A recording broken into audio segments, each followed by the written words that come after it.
NFO new fund offer. पिछले कई महीनों से NFO का बाजार काफ़ी हॉट था और कई सारे एमसीज ने कई सारे फंड्स को बाजार में लॉन्च किया और उन करीब सारे फंडों ने अच्छे खासे सब्सक्रिप्शन अमाउंट मिले उनको।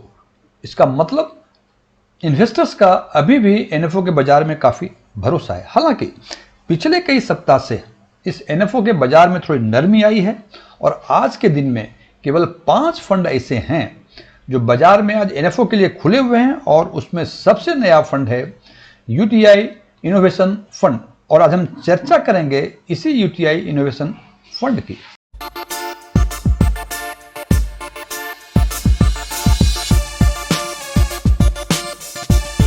यदि मेरा ये वीडियो आपको पसंद आए इसे लाइक करें, अपने फ्रेंड्स के साथ शेयर करें। कुछ चीज़ें अच्छी लगी हो कमेंट करके बताएं, कुछ चीज़ें अच्छी नहीं लगी हो इसके बारे में ज़रूर बताएं। और यदि आप पहली बार हमारे चैनल को विजिट कर रहे हैं तो सब्सक्राइब करें और बगल में बेल आइकन को जरूर दबाएं ताकि हमारे सभी नए वीडियो की नोटिफिकेशन आपको लगातार मिलती रहे। S1 टेक्सविन में आपका एक बार फिर से स्वागत है। मेरा नाम DM झा है। सबसे पहले इस फंड के स्नैपशॉट की बातें करते हैं। ये एक थीमेटिक फंड है जो ओपन एंडेड इक्विटी स्कीम में खुला हुआ है। It is not a close ended scheme और ये 25 सितंबर 2023 को it is open for subscription और ये बंद होगा 9 अक्टूबर 2023 को।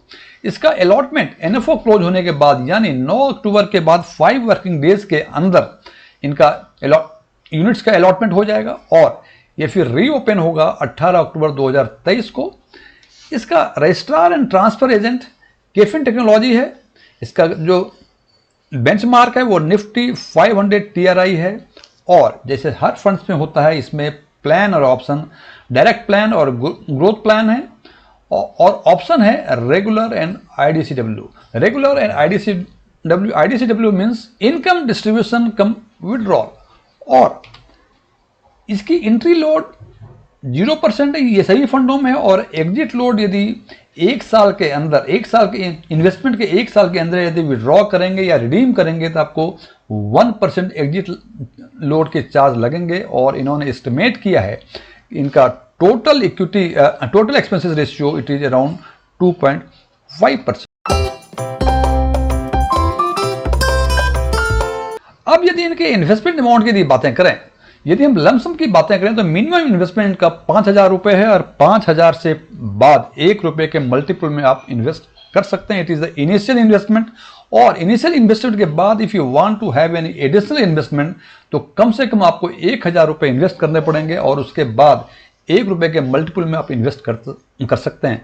यदि हम बात करें सिस्टमेटिक इन्वेस्टमेंट प्लान की जिसको आम बोलचाल की भाषा में हम SIP कहते हैं, इसमें डेली, मंथली, वीकली और क्वार्टरली ये 5 तरह की फ्रीक्वेंसीज हैं और यदि आप डेली, मंथली या वीकली करना चाहते हैं तो 500 रुपये कम से कम इंस्टॉलमेंट होगा और यदि क्वार्टरली आप करना चाहते हैं तो 1,500 रुपये कम से कम पर क्वार्टर आपको इन्वेस्ट करने पड़ेंगे।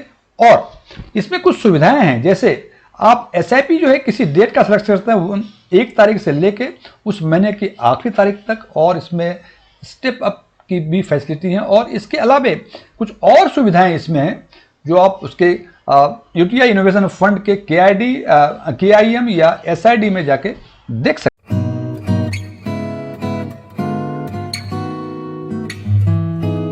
हम बात करते हैं इस फंड के इन्वेस्टमेंट स्ट्रेटजी पर।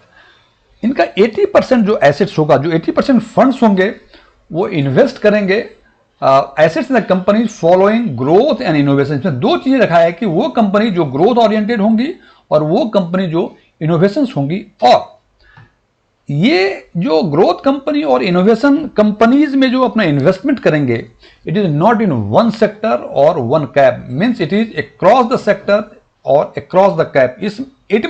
इट मीन्स स्मॉल कैप में भी करेगा, मिड कैप में भी करेगा, लार्ज कैप में भी करेगा, यदि फाइनेंस में मिलेगा तो फाइनेंस में भी करेगा, टेक्नोलॉजी में भी करेगा और जो भी सेक्टर्स हैं डिफरेंट सेक्टर्स में कर सकते हैं। लेकिन वो company which drives the innovation across the themes, किसी थीम की कोई इसका लिमिट नहीं है, किसी सेक्टर किसी कैप में केवल पर्पस है कि वो कंपनी जो ग्रोथ ओरिएंटेड हो और इनोवेटिव कंपनी हो।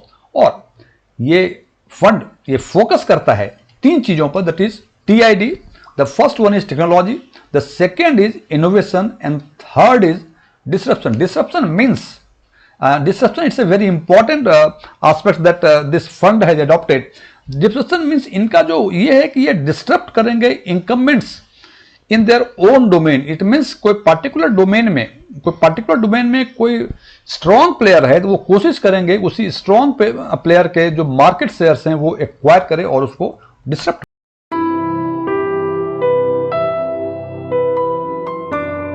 ये भी जानते हैं कि investment always fosters new market and increase growth. Fosters means उसको इनोवेशन हमेशा बढ़ावा देता है नए मार्केट को और वैसी कंपनीज को जो ग्रोथ को इंक्रीज करती हो। और over past few years India जो है वो फोकस कर रहा है दो चीजों पे, इनोवेशन पे और टेक्नोलॉजी पे। और चूंकि पिछले कई सालों से इंडिया इस पे फोकस कर रहा है तो आज के दिन में India is the third largest startup ecosystem. और हम फर्मली बिलीव करते हैं कि innovation is catalyst for growth and wealth creation. और आज के दिन में मार्केट में केवल दो ही इनोवेशन फंड, इस थीम के दो ही फंड हैं। वो फंड हैं आईसीआईसीआई और निप्पॉन इंडिया के इनोवेशन फंड। आईसीआईसीआई का इनोवेशन फंड ये अप्रैल 2023 में लॉन्च हुआ है और निप्पॉन इंडिया का अगस्त 2023 के आखिरी सप्ताह में लॉन्च हुआ है। सो इसलिए इनका कोई ट्रैक रिकॉर्ड नहीं है कि हम देख सकें कि इन्होंने पिछले वर्षों में कैसा परफॉर्म किया।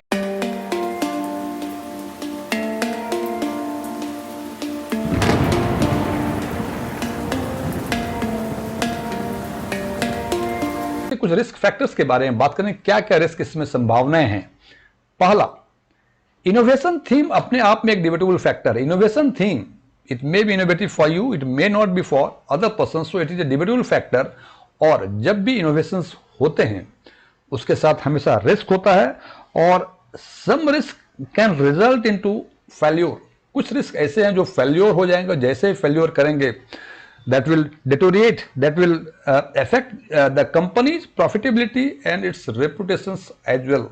इसका मतलब इनोवेशन में यदि बातें चल गई काफी बेहतर, लेकिन रिस्क भी इन्वॉल्व हैं और उस रिस्क इन्वॉल्वमेंट के चलते हो सकता है कि आपका जो इनोवेशन है वो फेल हो जाए, जिसके कारण कंपनी लॉस में जाएगी और उसका रेपुटेशन भी रिस्क पे रहेगा। नंबर 2, चूंकि ये एक थीमेटिक फंड है, थीमेटिक फंड की अपने आप में कुछ इनबिल्ट प्रॉब्लम्स होते हैं। जैसे पहला प्रॉब्लम, अनप्रेडिक्टेबल मार्केट साइकिल। ये कहते हैं कि ये आप जिस थीम में आप इन्वेस्ट कर रहे हैं उसका मार्केट साइकिल अनप्रेडिक्टेबल होता है। For example, if fund manager ने रिन्यूएबल एनर्जी में इन्वेस्ट किया हुआ है, अच्छी खासी चल रही है रिन्यूएबल एनर्जी, लेकिन जिस टाइम ऑयल प्राइसेस कम होंगे रिन्यूएबल एनर्जी का स्कोप्स अपने आप ही कम हो जाएगा। The second one, depreciation from absolutions. इसका मतलब जब भी थीम आती है नई, मार्केट में काफी डिमांड होता है, धीरे धीरे उसका डिमांड, उसका डेप्रिसिएशन होना शुरू होता है। फॉर एग्जांपल, यदि हम सोलर एनर्जी की बातें करें तो सोलर एनर्जी का आज के दिन में अच्छा खासा मार्केट है, लेकिन जिस दिन बैटरी टेक्नोलॉजी में कोई नया ब्रेक थ्रू आएगा, इसका डिमांड अपने आप, सोलर एनर्जी का डिमांड अपने आप बाजार में कम हो जाएगा, वो डिप्रिशिएट कर जाएगा। Number 3, the regulatory changes. It means सरकार के कायदे कानून पर भी बहुत सारी चीजें डिपेंड करते हैं। कौन सा सेक्टर, कौन सा थीम अच्छा चलेगा, अच्छा परफॉर्म करेगा, कौन सा अच्छा परफॉर्म नहीं करेगा। फॉर एग्जांपल, हम वही सोलर एनर्जी की बातें करें, आज के दिन में मार्केट में इसकी काफी डिमांड है। गवर्नमेंट ऑफ इंडिया, और उसकी डिमांड होने का एक कारण ये भी है और सब कारणों के बीच कि गवर्नमेंट ऑफ इंडिया और रेस्पेक्टिव स्टेट गवर्नमेंट इसमें सब्सिडी प्रोवाइड करते हैं। लेकिन द डे सरकार को ये लगे कि अब सब्सिडी प्रोवाइड नहीं करना है, उस दिन से ही इसका परफॉर्मेंस खराब होना शुरू हो जाएगा।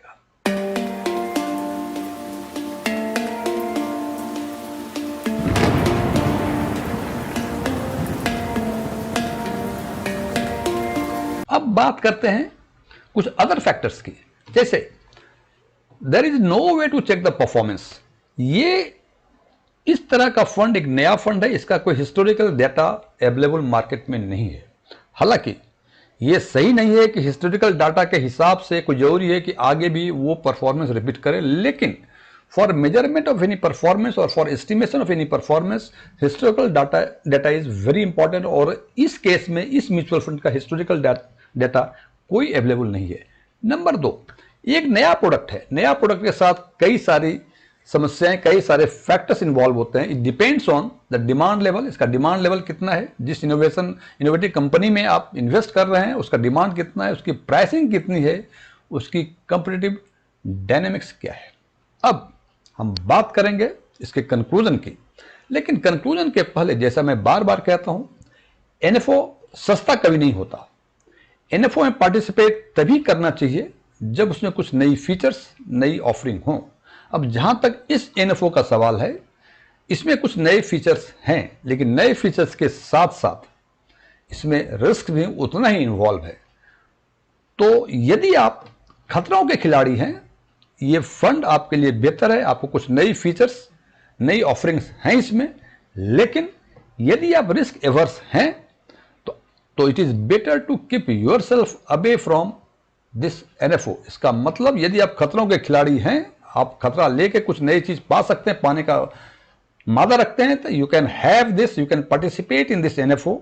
लेकिन यदि आप रिस्क एवर्स हैं, रिस्क लेने में घबराहट होती है, तो बेहतर है आपके लिए कि आप इस एनएफओ से दूर रहें।